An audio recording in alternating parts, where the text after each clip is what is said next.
Let's shoot some 100-yarders, see how good of a group we can get.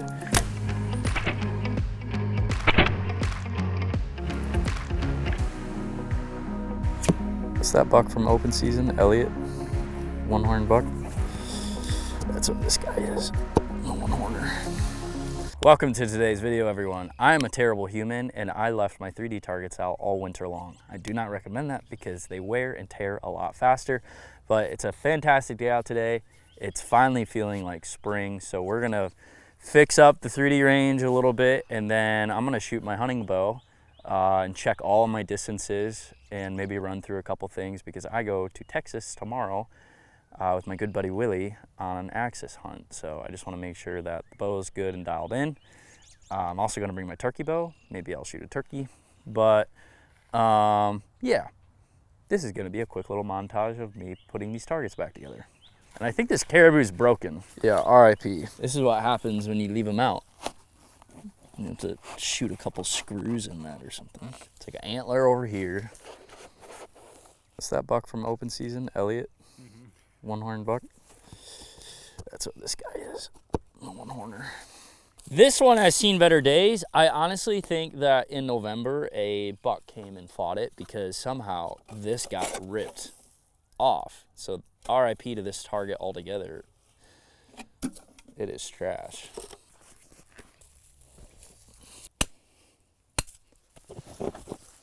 I think like a cat or something got a hold of this one. I don't know what's going on.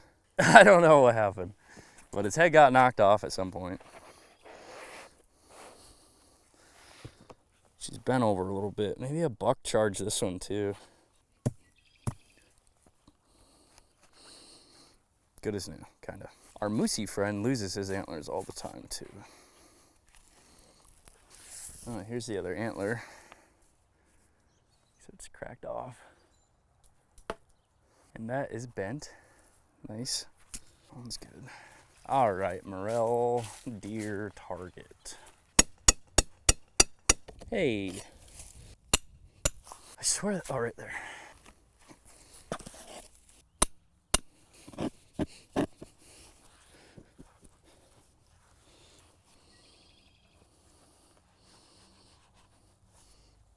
Buck's been fighting a lot, broken. This target's seen better days too. I've had it for like 3 or 4 years now. All right, we'll put this Mod Pro somewhere for fun.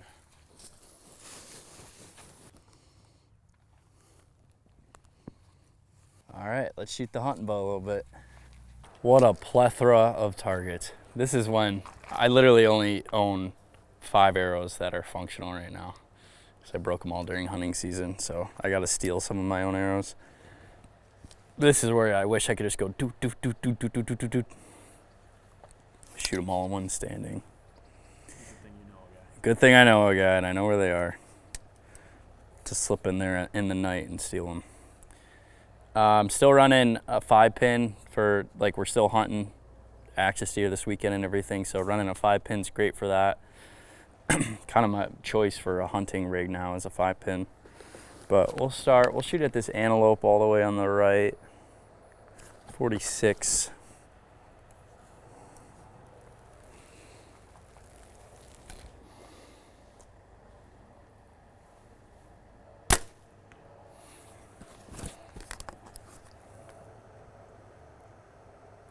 Touch left. I love shooting at random distances too. Like that was 46.5. Like going to a random distance, practicing your pin gapping, stuff like that is so valuable. All right, elk is still 46.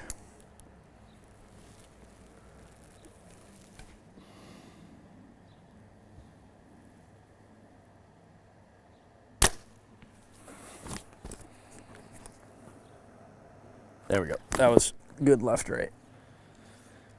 Shoot our caribou friend. His head's probably gonna fall off. Oh, did my battery just die? Okay, good timing. My rangefinder just died, which I'll switch this out. This is the Sig Sauer Kilo 5K. It's been my workhorse rangefinder, but I looked through, one of my friends had this one, and I was like, man, that is pretty like way better. This is the Kilo 8K from Sig Sauer. Works with Onyx for dropping pins along with the 5K, but this rangefinder is insane. The decimal, like all the way down to the decimal, is incredibly accurate. I'm excited to get this set up. I just haven't had time yet to get it set up, but now I'm gonna be forced to. So I'm gonna riff through this, get it in archery mode.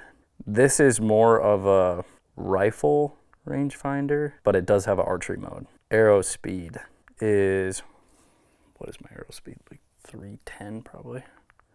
So you can punch in your arrow speed, 310 feet per second, and we're in archery mode. What's crazy is this rangefinder even tells you which way you're pointed. Like it knows I'm pointed south, and then southeast, east, northeast, north. Oh my gosh, that is crazy. Changes on a dime. 7.2, 7.4, 7.4 yards to that target right there. This rangefinder is silly. It's a little bit on the pricier side, but for an end-all be-all rangefinder, I'm super excited about this. Kilo 8K from Sig Sauer. And it comes in this cool carry case.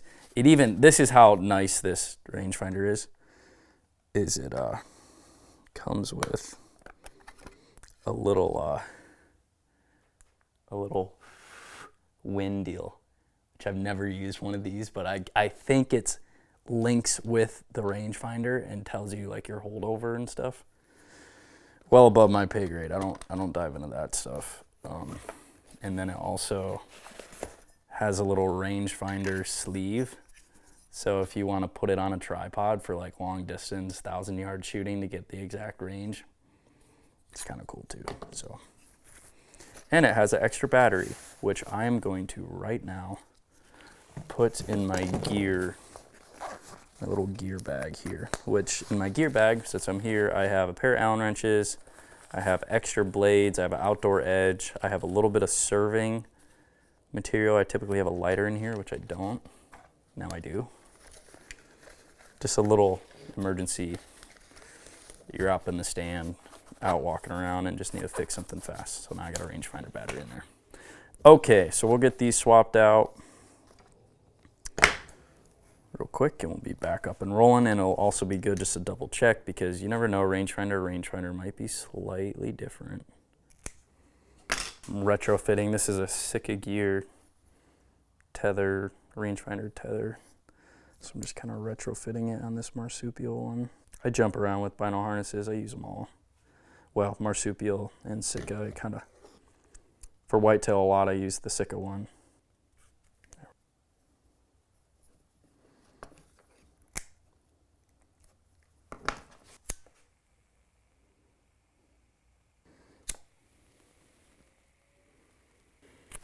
Nice. Okay, that knot did not work. Let me get another piece.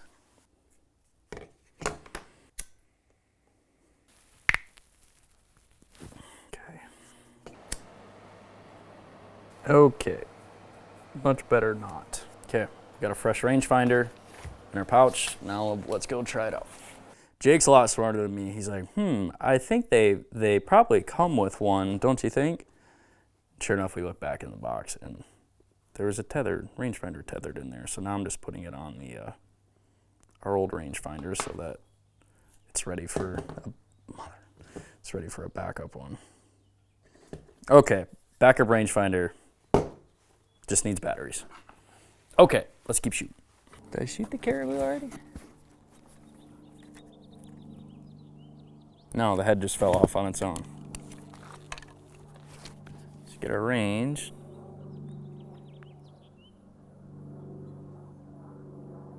Wow, the decimals are very dialed in. I forget what it is. 46.2, okay.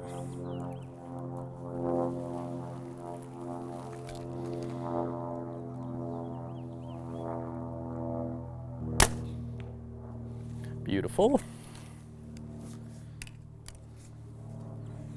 Let's shoot the morel buck in the shade. Way back there, a little tricky shot. 48 on the dot.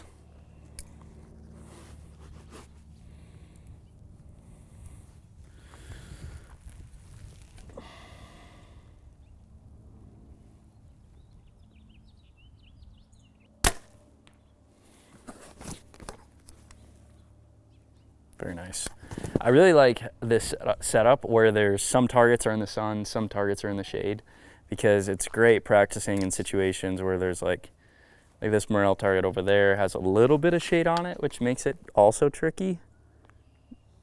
Some being in full shade, some being in full sun. It just helps with diversity to really learn how to aim and practice in different situations.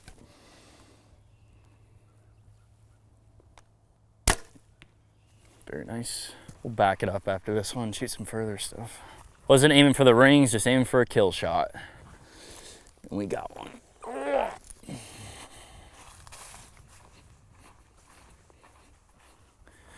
Another kill shot. Kill shot, kill shot. And then that antelope, I was a little left, but still back of the lungs. Okay, we'll shoot the antelope again. 61. Right in the pocket. Shoot the moose. 59. Very nice. Okay, the elk is at 70.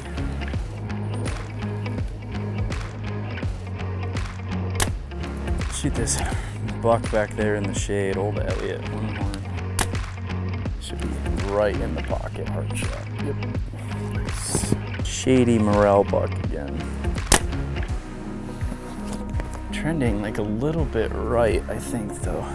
It's like 2 inches right, all of them are. Kill shot. This was a perfect shot, but again, just like 2 inches right of where I was aiming. Mr. Moose, 2 inches right. Elk, 2 inches right. And this was a little low, but also about 2 inches right. All right, 79 to the antelope.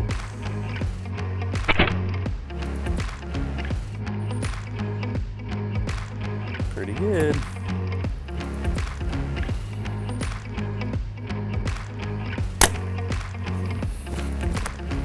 Just be a touch left now. Shoot at that Elliot deer in the back. 83.7. Right in the 10 ring. And do one more there. Oop, that was right. Shoulder shot. Okay, I have one more. I'm gonna back up one more. I think next time I'm gonna move a target and do some 100-yard shots. See what that same deer is at. 95, we might as well do 100. Wind's picking up, which I don't love. 100.2.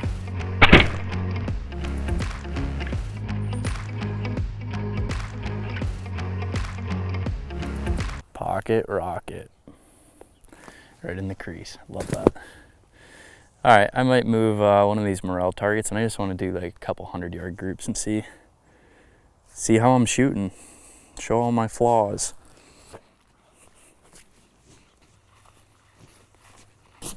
Just aim at those red punch out holes. This was the shoulder shot that I called out. This was the 90-yarder, 80-something yarder. This was the 100, this last one. Just funny, it's like the best shot right in the crease. Then this antelope, I forget how far that was, 70-something. 2 shots, good. Let's shoot some 100-yarders, see how good of a group we can get. Wind is picking up a little bit, which I don't like, but we'll see. Shooting far distances shows all of your flaws, sees what you need to work on. So stretching it out, like just ran through my sight tape a little bit. Sight tape's pretty much well on, which is great because that sight tape's been on pretty much all season long. So it's great that the bow's still on. You always want to do that before going on a hunting trip or even just periodically throughout the season. So that's good. Total archery is coming up, so I don't have to tweak anything there really. Probably switch to a single pin if I decide to shoot this bow. Go steal some more arrows. We're sitting pretty good. I like it. 100 yards is a far ways.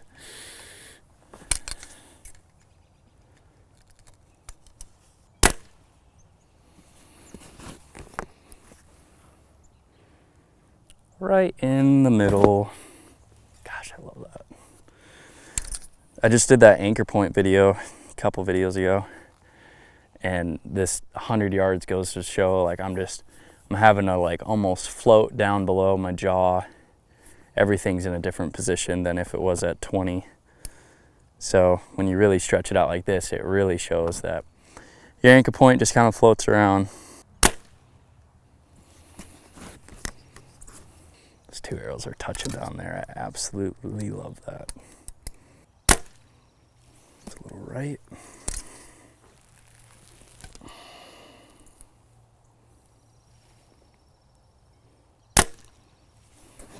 Good little group down there.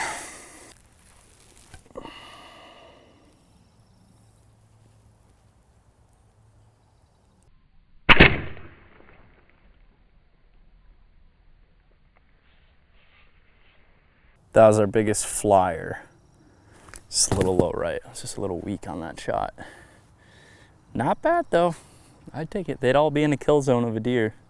Not that I want to shoot a deer at 100, but I wonder if we can get further. I don't have any more arrows, but I'm just seeing. 108, 110. We might try it. Okay, these are my first 2. These are my second 2. This is my last one. They are technically all inside of the lung diagram on this target, which I will take for 100 yards. I'm super happy with that. Okay, 110.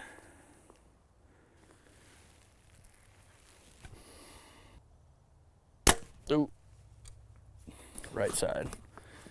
The wind caught me at the last second. Yeah.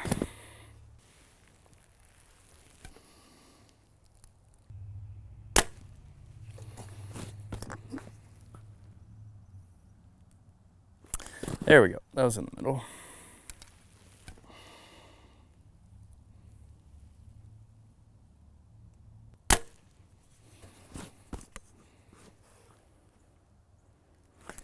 Touch high.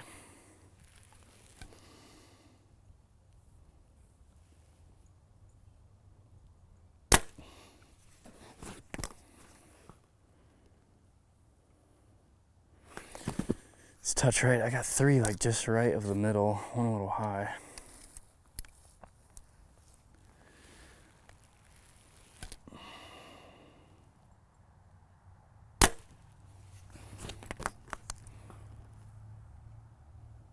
Right there in that same group. I just got a little group just to the right, which is good.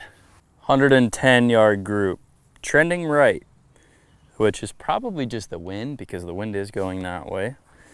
Drifting off. I don't know what was up with this high one, but still a really good group for 110. I mean, can't take much more, but we're gonna keep on stretching it back. See if we can get 120. 122, 121. I think I can aim right on still. Oh yeah, easy money. Still got really good clearance, 121 yards. See if we can hit this.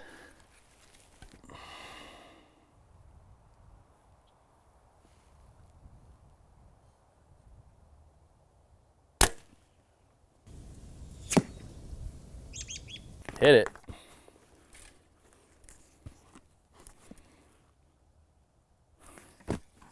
Very nice. That was a very nice shot.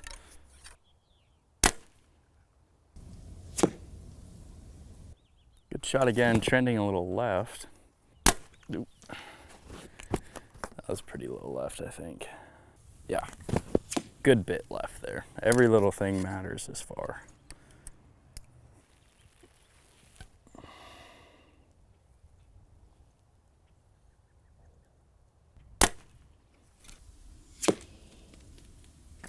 Back up towards the middle, but I am like 2 inches left on all of them.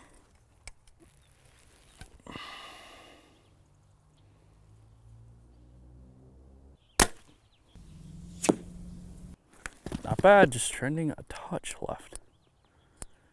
I feel like this distance, if you can hit that block down there, that's like shooting a 10 at 20 yards. That's what I feel like. And then if you can get like a good group at this distance, that's like shooting an X at 20 yards. That's what I feel like. The difficulty level, at least for me, what it's about. But let's go pull them and we'll see if we can get a better group. Trending just a smidge left, but for 121 yards, it's not that bad. I can almost get a two-hand group around it. I guess that's the goal, if we can get about like that, right in the middle. So let's try again. We'll just try to get a better group.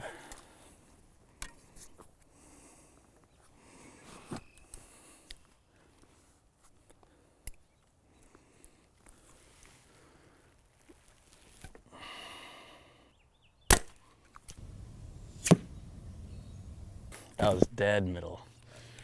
That was perfect. Ooh, that was left. High left corner. Lame.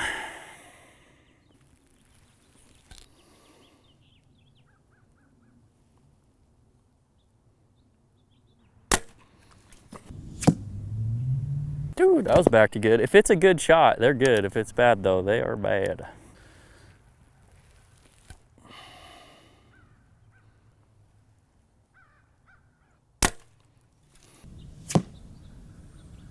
Not bad.